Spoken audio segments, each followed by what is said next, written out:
We had a very sad situation in the mid-90s where one of our Football League colleagues in South Wales committed suicide. Oh, God.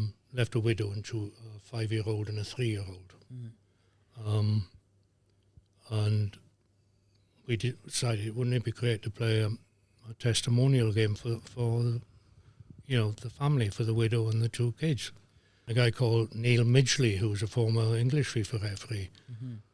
And he said, well, what can we do?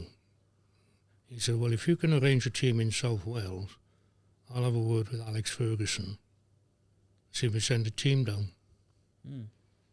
So I ended up being the main organizer, doing all the dog work, the leg work, what have you. And Alex Ferguson rang me.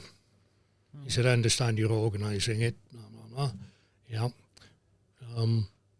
What sort of team are you hoping for? I said, just give us Ryan Giggs and the kids.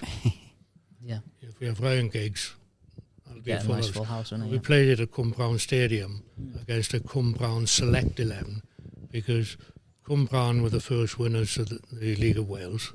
Right, it was the same year that Manchester United won the Premiership for the first time. So it was billed as Welsh champions, English champions. And he went, no, I'll send you a better team than that.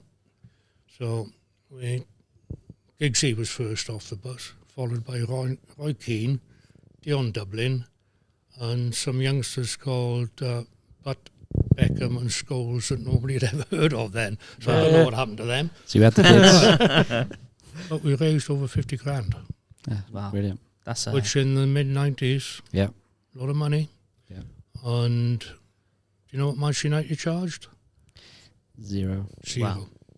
Yeah, that's a class act. As Alex has given me his direct line on his desk at Carrington, I rang him up just to say thank you. Debbie and the children are so grateful to you. Let me tell you something now, mate. He said, it's the family of football. Doesn't matter whether it's a referee or a player. We are one family. Now, that's a side of Alex Ferguson you never see on the... No. And then I hadn't seen him for several years. And remember when the Super Cup was played in Cardiff? Oh, right, yeah. Well, I was looking... Clattenburg did the match and I was looking after him. Right. And I had a phone call 9 o'clock in the morning of the game from UEFA to tell me, oh, you better let the referee know Kalina's coming in tonight. Can you get him picked up at the airport? Wow. Okay, fine. We're in the VIP lounge, and we're sitting here, and over there was Alex Ferguson. We just made eye contact. He just got up, walked straight over, and I hadn't seen him in several years, and he'd remembered my name. Oh, wow. When you consider the number of people he's met over the years. Yeah. So for me, he's up there. Yeah. Matt Busby died. The Old Trafford capacity was 44,700. It's changed a bit. But you can imagine what the atmosphere was. Yeah. There were 15,000 people outside the ground come to pay their respects. Oh, wow. But it was also the day they had the draw for Euro 96 in Manchester. Ah, okay. Right? Yeah. So all the heads of European football were in the main stand. Ah, okay. The club secretary, Ken Merritt, rang me on the Thursday to explain the situation. Is it okay if we'd like a Scottish piper to lead the teams out on Saturday? Do whatever. Do whatever. You can't let, because at the time Matt Busby was probably one of the greatest managers ever. Yeah. So we're in the tunnel, and I kid you not, you couldn't hear a sound. Total quiet in the ground. Normally, if there's 100 people in the ground, you hear something. And the poor old piper, his elbows are going like the clappers. He couldn't get the bagpipes to work. On their way. And then eventually got it, and you've probably seen the television where he leads the team out and one thing and another. And you just blank it out at the time. And the only time that when I got home and looked at the video, that's when I got emotional. Right. Because you've got to focus, you do the job. And the guest room at Old Trafford then was opposite.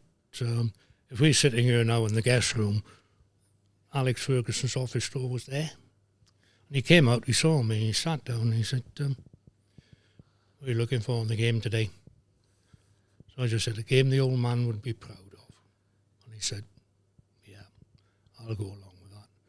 Manchester United had Sparky, Giggsy, Cantona, Peter Schmeichel, Stevie Bruce. How the hell Stevie Bruce didn't win more caps for England, I'll never know. Yeah. Because he was a good centre. The game started off at 100 miles an hour and got faster and faster. Kid you not, I was knackered at the end of it. But the goal was a rarity because Ryan Giggs scored with his head. You don't see many of those. Yeah, no, you don't, do you? All went down, crossed in, and he's there, 1-0. Only goal of the match. What was pleasing, the Everton supporters won the Sportsman of the Month award for the way they respected the minute silence and the way they behaved outside the ground. Anyway, I came off. As I'm walking off, suddenly I got an arm on my shoulder. Sir Alex, got your wish, didn't you? He said, great, thank you. Yeah. Cameras don't pick that sort of thing. No, it's a nice touch. Go off. I'm in the dressing room and I'm thinking, I've been a part of history today. You know, I'll never have something like this again.